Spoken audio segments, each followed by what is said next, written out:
السلام علیکم ورحمۃ اللہ وبرکاتہ۔ حامد و مصلیاً اما بعد، محترم ناظرین،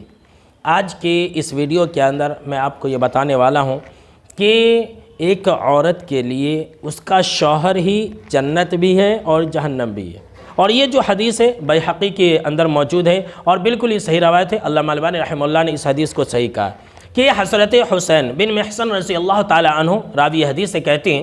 کہ ان کی پھوپھو نے ان سے یہ حدیث بیان کی کہ جب وہ آپ صلی اللہ تعالیٰ علیہ وسلم کے پاس گئی تو آپ صلی اللہ تعالیٰ علیہ وسلم نے پوچھا کہ ایو حاسی ازات و بالن، کہ جو عورت مسئلے پوچھنے کے لیے آئی ہے، کسی ضرورت سے جو عورت آئی ہے، کیا وہ شوہر والی عورت ہے؟ تو حسین بن محسن کی پھوپھی نے کہا کہ ہاں، نعم،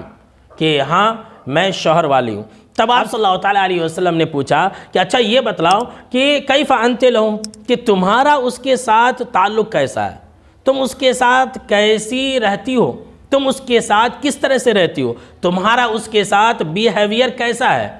کتنے اچھے سے رہتی ہو، یہ آپ صلی اللہ تعالیٰ علیہ وسلم نے سوال کیا۔ تو حسین بن محسن رضی اللہ تعالیٰ عنہ کی پھوپھی نے کہا کہ اللہ کے نبی اکرم و مکرم صلی اللہ تعالیٰ علیہ وسلم، میں اپنی طاقت بھر ان کی خدمت کیا کرتی ہوں، ان کی بات مانتی ہوں، اور جیسا وہ کہتے ہیں ویسا ہی کرتی ہوں۔ تو جب انہوں نے ایسا کہا تب آپ صلی اللہ تعالیٰ علیہ وسلم نے ایک قیمتی نصیحت کی، جو نصیحت ہر شادی شدہ عورت کے لیے، کیا نصیحت کی؟ آپ صلی اللہ تعالیٰ علیہ وسلم نے کہا فَانْظُرِي أَيْنَ أَنْتِ مِنْهُ، کہ اے حسین بن محسن کی پھوپھی،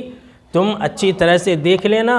خوب غور و فکر کر لینا کہ تمہاری اپنی شوہر کی نظر میں کیا حیثیت ہے، تم کیا مقام رکھتے ہو، تمہاری کیا اوقات ہے، تم اچھی طرح سے اس بات کو یاد رکھ لینا۔ کیوں؟ اس لیے کہ فَإِنَّمَا هُوَ جَنَّتُكِ وَنَارُكِ، اس لیے کہ اے عورت، اے شوہر والی عورت، سن لے، تیرا شوہر ہی تیرے لیے جنت بھی ہے اور تیرے لیے جہنم بھی ہے۔ مطلب کیا ہے؟ مطلب بالکل ہی واضح ہے کہ ایک عورت اپنے شوہر کو راضی کر کے جنت میں جا سکتی ہے، اور ایک عورت اپنے شوہر کو ناراض کر کے، اسے ستا کر کے، اسے رلا کر کے جہنم کے اندر بھی جا سکتی ہے۔